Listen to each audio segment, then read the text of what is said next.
दुनिया का कोई भी चीज हो, हर चीज की कुछ ना कुछ कमजोरी होती है। जयचंद ने किसको बता दिया? मोहम्मद गोरी को। और मोहम्मद गोरी इन सारी कमजोरियों के साथ हमला कर दिया पृथ्वीराज चौहान के ऊपर, किला तोड़ के, और पृथ्वीराज चौहान के साम्राज्य पर अधिकार कर लिया। अपने दोस्त को भी कुछ चीज मत बताइएगा, कुछ भाई पीठ में छुरा घोपोगे, इसे कहते इंस्टेंट कर्मा। पृथ्वीराज तृतीय, इन्हीं को हम लोग क्या कहते हैं? पृथ्वीराज चौहान। ये इस वंश के काफी योग्य शासक थे। इनको इनके साथ एक दिक्कत हो गया, मोहम्मद गोरी से इनकी लड़ाई हुई। दिक्कत इस बात की नहीं थी, देखिए ये राजस्थान का एरिया है, यहाँ पर पृथ्वीराज चौहान का शासन था, और यहाँ पर मालवा वगैरह का जो एरिया था या इस समय, यहाँ पर जयचंद्र का शासन था। किसका शासन? जयचंद्र का। तो जयचंद्र और पृथ्वीराज चौहान दोनों ही एक अच्छे मित्र थे। जयचंद और पृथ्वीराज चौहान बहुत ही अच्छे मित्र थे, कई लड़ाइयां इन लोगों ने साथ में लड़ी थी। लेकिन इस यहाँ पर ये जो एरिया था, इस पर मोहम्मद गौरी की नजर थी। गौरी चाहता था किसको जीत लेना? राजस्थान का एरिया को, पृथ्वीराज चौहान का। लेकिन जब मोहम्मद गौरी यहाँ आक्रमण करने के लिए आता था, तो उस वक्त जयचंद्र और ये पृथ्वीराज चौहान दोनों मिलकर मार देते थे। तो यही हुआ भी 1191 में हरियाणा के पास तराइन का मैदान है। तराइन का मैदान कहाँ है? हरियाणा के पास। तराइन का प्रथम युद्ध, तराइन का द्वितीय युद्ध और तराइन का तृतीय युद्ध, 3 युद्ध पढ़ाएंगे आपको तराइन का।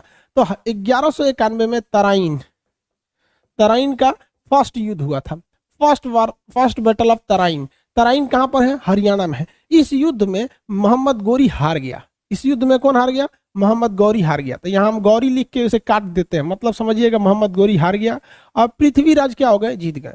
पृथ्वीराज जीत गए, यहाँ पर पृथ्वीराज यहाँ पर जीत गए। लेकिन इसके बाद कुछ हो गया गड़बड़। 1 साल बाद, 1 साल बाद गड़बड़ क्या हो गया कि पृथ्वीराज चौहान जो था ये यहाँ पर थे, और जयचंद की बेटी जो थी, जयचंद्र यहाँ था, जयचंद की बेटी का नाम था संयोगिता।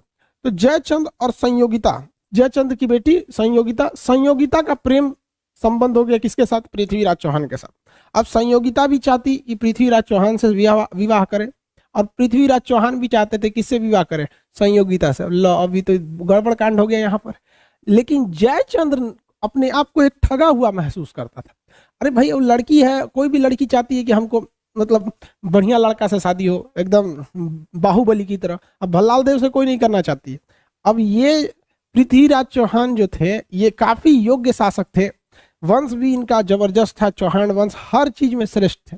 लेकिन जयचंद्र को पता नहीं किस बात की ईगो आ गई कि ना, हम अपनी बेटी की शादी इससे नहीं करेंगे, भले किसी और से कर देंगे, लेकिन इससे नहीं करेंगे। अब ये बात पता चल गई किसको? संयोगिता को। संयोगिता ने खबर भिजवा दिया पृथ्वीराज चौहान को, हमारे बाबूजी दूसरे से ब्याह करने जा रहे हैं। तो स्वयंवर रखाया गया था।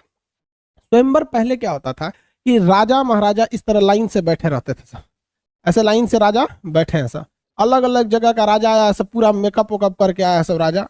अब ये लाइन से बैठते रहते थे सब, और रानी जो होती थी जिसका स्वयंवर किया जाता था वो राजाओं को पसंद करती थी।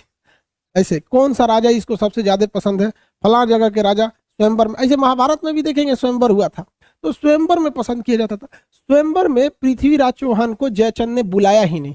हालांकि पृथ्वीराज चौहान की अपमान करने के लिए, स्वयंवर में पृथ्वीराज चौहान का अपमान करने के लिए, ऐसा 100% कंफर्म नहीं, बट कहानियों में ऐसा भी है। मतलब वहां पे राजस्थान में जाएंगे तो इसके बारे में कई चीजें प्रचलित है। तो पृथ्वीराज चौहान का पुतला लगा दिया वहां पे जयचंद ने, आगे वहां पर पुतला लगा दिया। तो ये बात बहुत खराब लगी किसको? संयोगिता को। संयोगिता किसी को पसंद नहीं की, संयोगिता यहाँ पे किसी को भी पसंद नहीं की। और जयचंद भाई भड़क गया कि भाई तू किसी भी लड़का को इसमें पसंद नहीं कर रही है, ब्याह किससे करेंगे हम। जबकि संयोगिता ने खबर भिजवा दिया किसको? पृथ्वीराज चौहान को, कि आज हमको लेके चलना है। भाई पृथ्वीराज चौहान भी काहे को कम, ले आ घोड़ा निकालो, सैनिक चलते हैं। तो यहाँ से सीधे लेके चले गए कहाँ पर? भाई स्वयंवर में, पृथ्वीराज चौहान। और स्वयंवर में सबके सामने संयोगिता ने पृथ्वीराज चौहान के गले में हार डाल दिया, मतलब यही पसंद किए हैं इनको। और पृथ्वीराज चौहान लेके चल दिया किसको? संयोगिता को, अपने यहाँ शादी ब्याह करके। अब यहाँ जयचंद्र की डबल ट्रिपल बेइज्जती हो गई। पहली कि उसकी बेटी उससे शादी कर ली जिससे वो नहीं चाहता था, दूसरा वो जयचंद और इसमें पृथ्वीराज चौहान में एक बेटी लेके भाग गया, एक दूसरा झमेला हो गया। तीसरा क्या हुआ, पूरे बीच स्वयंवर में से लेके भाग गए। अब इसमें बवाल हो गया किसके साथ? जयचंद के साथ। अब यही गड़बड़ हो गया, जयचंद ने दिक्कत कर दिया। यहाँ तक में समझ में आ रहा है। इसके बाद अब आता है 1192 का तराइन का युद्ध। देखिए, तराइन के द्वितीय युद्ध के लिए खुद जयचंद जिम्मेदार है। जयचंद मोहम्मद गोरी से संपर्क कर लिया। मोहम्मद गोरी ने किसे संपर्क कर लिया? जयचंद ने। दोनों किसी से संपर्क कर लिए, बात बराबर है। ये दोनों आपस में संपर्क कर लिए सब। अब जयचंद्र ने कहा मोहम्मद गोरी से कि तुम आ जाओ। जयचंद ने किसे कहा? मोहम्मद गोरी से कि तुम आ जाओ। मोहम्मद गोरी कहाँ का रहने वाला था? अफगानिस्तान का। अफगानिस्तान का। ये लोग तुर्क थे, लोग टर्क। टर्क समझते हैं? तुर्की मतलब नहीं, मतलब समझे, तुर्की अलग चीज होता है, टर्क अलग चीज होता है। तुर्की एक देश है। तुर्क जो थे सब उस सभ्यता, उस संस्कृति को मानने वाले थे सब। समझ में आ गया कि नहीं आ गया? अब जैसे राजपूत का मतलब ये थोड़ी हो गया कि राजस्थान हो गया। अरे उधर राजपूत ज्यादा हैं, अलग बात है। तो राजपूत का बिहार में नहीं है, महाराष्ट्र में नहीं है, बहुत जगह।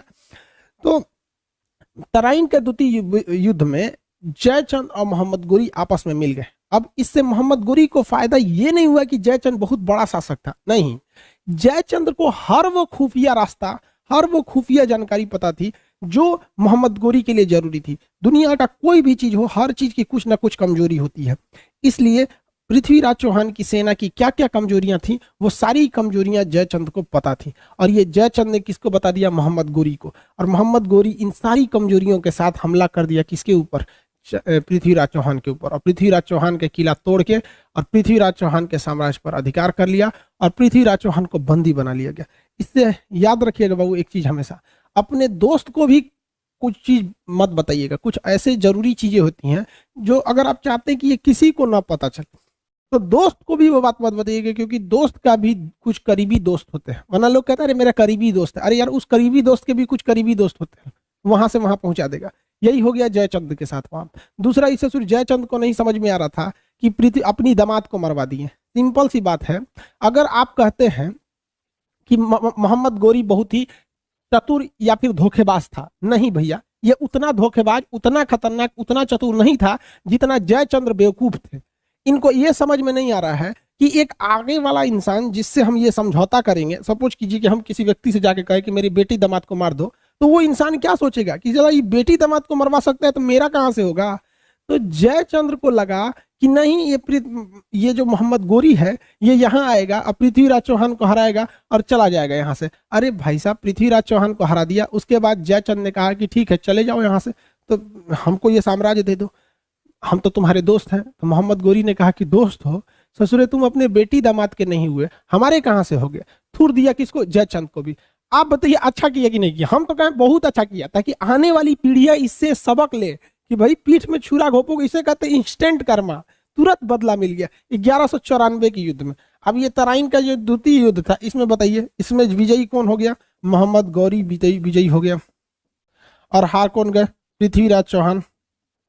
छल कपट बहुत खतरनाक चीज होता है। अब इनका बदला ऊपर वाला देख रहा है 1194 के युद्ध में। देखिए ध्यान से, 1194 के युद्ध में, चंदवार का युद्ध। चंदवार के युद्ध में किसको उड़ा दिया? जयचंद्र को। जयचंद्र को उड़ा दिया। कहा इससे जयचंद को उड़ा दिया। किसको उड़ा दिया? जयचंद को उड़ा दिया। ध्यान से समझिए, जयचंद को उड़ाने के बाद यहां पर मोहम्मद गोरी जो था पूरा साम्राज्य, बड़ा सा साम्राज्य जीत लिया। क्योंकि देखिए ना, एक साथ दो शासक को जीत लिया यहाँ पर, एक साथ दो जगहों को जीत लिया यहाँ पर, और इतने बड़े एरिया पे कब्जा कर लिया। अब जरा मिस्ट्री समझिए, इस कहानी के इंटरेस्ट समझिए ध्यान से। पृथ्वीराज चौहान जबरदस्ती किससे शादी की? जबरदस्त। देखिए, ये जयचंद्र को लगता था जबरदस्ती है, लेकिन जयचंद संयोगिता की जबरदस्ती शादी कराना चाहता था। पृथ्वीराज चौहान किसकी लड़की से प्रेम कर लिए? जयचंद की बेटी से। किसके बेटी से? जयचंद की बेटी से। और सारा का सारा यही प्रेम जो था बर्बाद कर दिया इनके साम्राज्य की कहानी को। सेम ससुरा यही घटना हो गया मोहम्मद गोरी के साथ। मोहम्मद गोरी जो इतना युद्ध में बिजी था, कभी यहाँ युद्ध कर रहा है, कभी जयचंद को मार रहा है, दोबारा पृथ्वीराज चौहान के पास आया। इस युद्ध के दौरान मोहम्मद गोरी का जो गुलाम था कुतुबुद्दीन ऐबक, मोहम्मद गोरी का गुलाम का नाम बताओ भैया? कुतुबुद्दीन ऐबक। कुतुबुद्दीन ऐबक हमेशा मोहम्मद गोरी के बगल में रहता था, कि बेटिया को इसे लाइन मारता था। कुतुबुद्दीन ऐबक जो था उसने सीधे सीधे किसकी बेटी से फंसा लिया? मोहम्मद इसके गौरी के। अब भाई साहब, जब गौरी को यह बात पता चली कि सचुरा हम पहले 1191 के तराइन के युद्ध में बिजी थे, 92 में तराइन के द्वितीय युद्ध में बिजी थे, और इधर 94 में चंदवार के युद्ध में बिजी थे, तो इस ससुरा हमारी बेटिया को फंसा लिया। ये बहुत खचरा निकला यहाँ पे। तुरंत मोहम्मद गोरी तलवार निकाला, ये बर्बाद कर देंगे हम तुमको। तो उसकी बेटिया कहिए पगला गए हैं का? वो देख रहे हैं इस शादी ब्याह के चक्कर में पृथ्वीराज चौहान मरा गया और जयचंद भी मरा गया, आप अहू चल जाएंगे चुपचाप से, ये गुलाम है तो क्या हुआ, हम एकरे से ब्याह करेंगे। तो मोहम्मद गोरी कहा कि भाई ठीक है करिए, आपस में झगड़ा कर ले कोनो फायदा नहीं है। यहाँ मोहम्मद गोरी ने कहा कि ठीक ठीक चल तो रही से ब्याह कर देंगे। तो मोहम्मद गोरी ने अपनी बेटी का विवाह अपने गुलाम, किससे किया, अपने गुलाम, अपना गुलाम से शादी कर दिया। किससे शादी किया, गुलाम। अब भैया गुलाम मतलब परमानेंट खरीदा हुआ नौकर। अब भैया शादी तो कर दिया, अब उस ससुराल जाएगी कहाँ से, गुलाम के पास तो खुद के रहने का जगह नहीं होता है, वो कहाँ से जाएगी शादी कर, शादी तो करने का कर दिया। और भी जानते हैं, आप बताइए अगर ये पृथ्वीराज चौहान और जयचंद के बीच में विवाद नहीं हुआ रहता तो क्या मोहम्मद गोरी की बेटी की शादी कुतुबुद्दीन ऐबक से हो जाती, आपको क्या लगता है? अगर शादी विवाह के चक्कर में पृथ्वीराज चौहान और जयचंद्र के बीच में विवाद नहीं होता तो नहीं होता। हाँ एकदम सही बोला, नहीं होता, वो मार देता कुतुबुद्दीन ऐबक को, चले हमारी बेटी को फंसाएगा। अरे यार ये सब प्रेम उरेम चक्कर बड़ी खराब होता है, इसलिए लड़की सबको देखबे मत करो, वरना तू देखोगे ना तू ऐसे ऐसे ऐसा करेगी सब, बाल हटाएगा ऐसे ऐसे तू पिघल जाएगा। देखबे मत करो ससुरा, तो नहीं बहुत चौपट कर देगी सब, ये बहुत खतरनाक होती है सब। अब हम क्या किए हैं, तू क्या किए हो, पटाखा में आग तुम ही लगाई है तो भड़कबे ना करेगा, सब चीज बहुत खतरनाक, समझ आएगी नहीं। चलिए अब ध्यान से समझिए। तो मोहम्मद गोरी ने देखा कि देख भाई जो गलती जयचंद्र ने किया था, ध्यान से समझिए, जो गलती जयचंद्र ने किया था अपने दामाद के साथ छल कपट करके, तो जयचंद भी मराया, दामाद भी मराया, बेटी भी मराई। तो मोहम्मद गोरी ने कहा कि ये गलती हम नहीं करें। प्रेम और ससुरा बहुत पगला होकर बेटियां खरीदना, जब वो ब्याह करे मेरे साथ करेंगे ना तो भाग जाएंगे, हई है हुआ। तो उसने ब्याह करा दिया अपने गुलाम कुतुबुद्दीन ऐबक और अपनी बेटी का। लेकिन बेटियां कही कि अब्बा ई चोटा के लगे तो हम प्रेम कर लिए हैं, एक रहे खाती कुछ ना है, कहाँ रहेंगे। तो मोहम्मद गौरी ने, किसने, मोहम्मद गौरी ने ये सारा जीता हुआ जगह, इनके बाबूजी का तो था नहीं, जीत लिया, सारे जीते हुए जगह को अपने गुलाम कुतुबुद्दीन ऐबक को दिया कि ले रे चोटा कहीं कहते ही ले ले, और हमारी बेटिया को यहीं रख देना। तो मोहम्मद गौरी ने अपने गुलाम को यहाँ बैठाया, मोहम्मद गौरी ने किसे बैठाया, अपने गुलाम को यहाँ बैठाया। उस गुलाम का नाम क्या था, कुतुबुद्दीन ऐबक। और यहां से आ गया आपका कौन सा वंश, गुलाम वंश। कौन सा वंश, गुलाम वंश। जयचंद्र की बेटी का प्रेम किससे चला, ध्यान से समझिए, जयचंद की बेटी का प्रेम हुआ पृथ्वीराज चौहान से। यहां तो चौपट हो गया, ये सारा कहानी, लड़ाई झगड़ा खत्म। मोहम्मद गौरी की बेटी को ब्याह कर लिया कौन, कुतुबुद्दीन ऐबक। यानी मोहम्मद गौरी को ब्याह करके फंसा के ब्याह कौन कर लिया, कुतुबुद्दीन ऐबक। और पूरा साम्राज्य मिल गया इसको। अब हो गया आगे, कुतुबुद्दीन ऐबक का तो विवाह हो गया, और कुतुबुद्दीन ऐबक गुलाम था, और इस गुलाम को यहां मिल गया गुलाम वंश। इस कुतुबुद्दीन ऐबक नामक गुलाम ने खुद अपने लिए एक गुलाम रखा, खुद अपने लिए एक गुलाम रखा, उसका नाम था इल्तुतमिश, उसका नाम था इल्तुतमिश। अब ये इल्तुतमिश देखा कि ससुरा ये हमारा मालिक भी दूसरे की बेटी फंसा के राजा बनाते, एक हम फंसा लेते हैं। समझ आ गया, मोहम्मद गौरी की कुतुबुद्दीन ऐबक की बेटी से ब्याह किसने कर लिया, इल्तुतमिश, वो ओकरा फंसा लिया, बस काम खत्म। देख रहे हैं कितना तेजी से चल रहा है। अब कुतुबुद्दीन ऐबक घुसिया गया, तुम गुलाम हमारी बेटी को फंसा लिया, कहा ससुर तो नहीं, शांति से बैठ जाओ यहाँ पे। देख रहा है कैसे कैसे कांड हुआ यहाँ, जयचंद आई, पृथ्वीराज चौहान में, इसे मोहम्मद गौरी जैसे आपका ब्याह करा दिया था अपनी बेटी से, आप अपना ब्याह करा दीजिए हमारी, मतलब अपनी बेटी का ब्याह करा दीजिए हमसे। तो गुलाम, फिर यहाँ पर जो वंश आया, कुतुबुद्दीन ऐबक तो खुद गुलाम, बाद में बन गया दामाद, इसने भी रखा एक गुलाम, बाद में वो भी बन गया दामाद। इसलिए यहाँ पर ये दो जो बड़े शासक हुए सन इस वंश के, वो क्या थे, सब गुलाम। इसलिए इस डायनेस्टी को ही हम गुलाम डायनेस्टी या गुलाम वंश के नाम से जानते हैं। समझ में आ रहा है कि नहीं आ रहा, किसी को कोई दिक्कत है? देख रहे हैं, तो आप लोग को भी अगर ऐसा मौका मिले कहीं तो मौका छोड़िएगा कि नहीं छोड़िएगा, ये बताइए। अगर ऐसा मौका मिले कि बहुत बड़ा साम्राज्य है, एक को बेटी है, तो आप वो काम करेंगे जो कुतुबुद्दीन ऐबक या इल्तुतमिश ने किया था? कितने लोग हाँ करा, नो सर। अरे कोई ठीक नहीं, वो बहुत डर रहा है सब कि कहीं ऐसा ना हो कि जयचंद वाला काम हो जाए। आधा डर गया है सब बेचारा, और आधा जो ढीठ है सब करा जी, हाँ सर कर देंगे। आधा ढीठ है सब कर देगा सब। देख भाई, जितने बड़ घर की लड़की लाओगे उतने बड़ा नखड़ा रहेगा, समझ में आ गया। और जितने मतलब एकदम लोग के यहाँ से लेके चलाओगे उतने ज्यादा उसका गुस्सा रहेगा, हर बात पे पीनी चाहिए। तो ढेर छोटों में मत चल जाना, ढेर हाई फाई में भी मत चल जाना। जिस कैटेगरी में हो मीडियम में लेके आना, समझ में आ गया। जिस कैटेगरी का रहता है उस कैटेगरी को झेल सकता है, समझ में आ गया कि नहीं आएगा। अब मीडियम आदमी मीडियम कैटेगरी को झेल सकता है, लो आदमी लो कैटेगरी को झेल सकता है, हाई आदमी हाई को झेल सकता है, इसलिए सावधान रहिएगा लोग।